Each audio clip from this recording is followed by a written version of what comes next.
Hi there folks, how's it going? Welcome on in. So, this is going to be a update video on the General's Cry build, but before we get into that, I did just want to briefly give you all an idea of what's going on with the channel. I'm going to be participating in the upcoming Gauntlet Race. I'll be doing a fundraising stream for the prize pool for that on the 6th of November.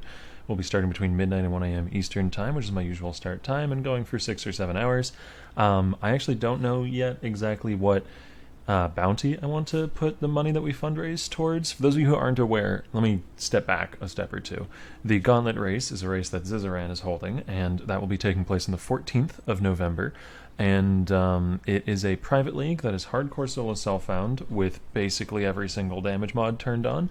Well, actually all the damage mods. The only mods that aren't turned on are things like no stash, no vendor. Other than that, everything is enabled. So double extra proj, turbo, triple damage gained as extra elemental, percent monster damage, the works. And also enemies have 40% more life and you have minus 40 res.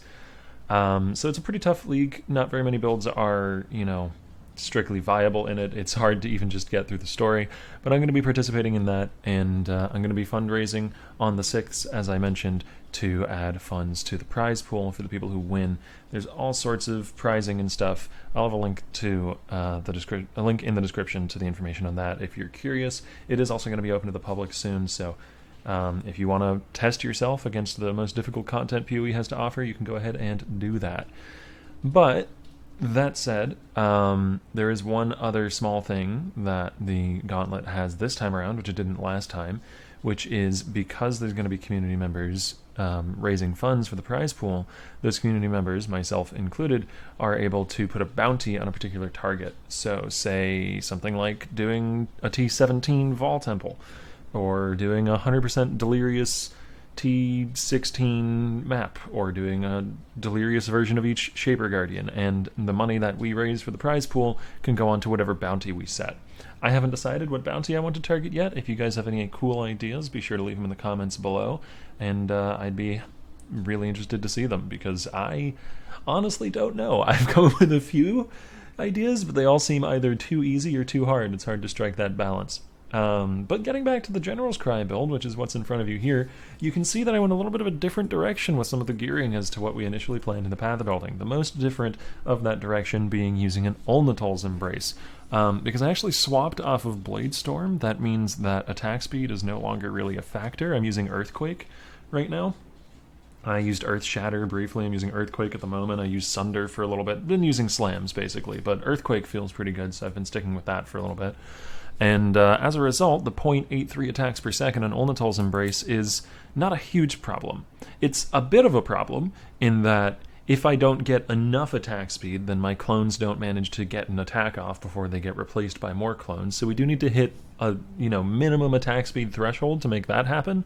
But any attack speed past that becomes fairly irrelevant because the clones only attack once anyway, and it's not like Earth Shatter Spikes or an Earthquake Aftershock scale off of attack speed in any way, unlike Blade Storms that it spawns, which do care about attack speed.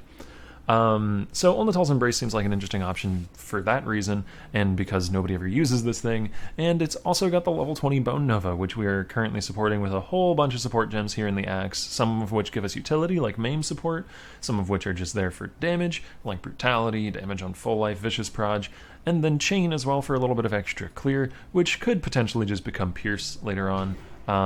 Or maybe even Fork, who knows. I still have to experiment around with a bunch of this stuff. Chain feels pretty good though. And it's nice having a source of damage that I'm doing myself, because my cooldown on my Warcry is almost roughly 2 seconds. If I was relying purely on that for damage, I think the build would feel a lot less smooth. As it feels now, it's actually pretty nice to map with, and the single target would probably be higher if I had a nice rare axe, but Untitled is certainly not bad, and everything I've come up against so far has just kind of melted. And I'm actually missing a good bit of damage. I did choose to go for Fortitude instead of picking up Worthy Foe. That's something that we could swap if I wanted to. I have my cluster jewels set up, but I don't have some of the damage clusters in the tree that I want to pick up. I'm missing out on a chest piece with any mods that aren't just basic ones. I have some pretty nice rings, but they could be better. There's a lot of things we can still improve here. These gloves are really, really nice, though. I managed to hit those off of an essence roll, got kind of disgustingly lucky there. But bringing it back to the core of the build, I will have some mapping footage playing now, and I'm just going to keep talking over that. As I mentioned earlier, the Ulnatol Novas do help out a lot with mapping. I don't know if that's going to be carried forward into higher tier maps. For now, they just shred through trash, and the General's Cry dudes are actually only really relevant whenever I come across a rare monster, a map boss, or maybe a blue pack that's a little bit tough, and then they get to do some damage, which was a little disappointing at first, but honestly does kind of feel like the correct way to play the build, because it was a lot clunkier relying purely on General's Cry. But I may swap off Ulnatol's Axe and see how that goes for a little bit at some point. As far as upgrades that I have yet to get for the build, like I mentioned, we do want a chess piece with some more relevant mods, but one of the more key things is getting a bunch of the alt quality gems in place. Alt quality Cyclone will give me a little more move speed, which then gets inherited by my clones, makes them more consistent. Alt quality Infused channeling give me more effective channeling, which is nice. Alt quality Bloodlust will allow my minions to refresh bleeds on enemies. Curse on Hit Vuln Ring, that's not an alt quality, but that's a pretty big deal, especially using Ulnatol's Axe because you get more bleed chance. 25% bleed chance against cursed enemies, so I much more reliably bleed enemies and much more reliably proc my Bone Nova.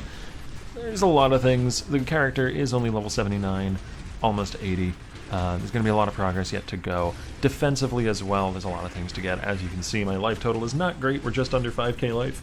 Perfectly fine for white maps, which is all I need to be able to do right now, but we're going to need to bump that up if I want to push into high tier yellows, early reds, that sort of thing.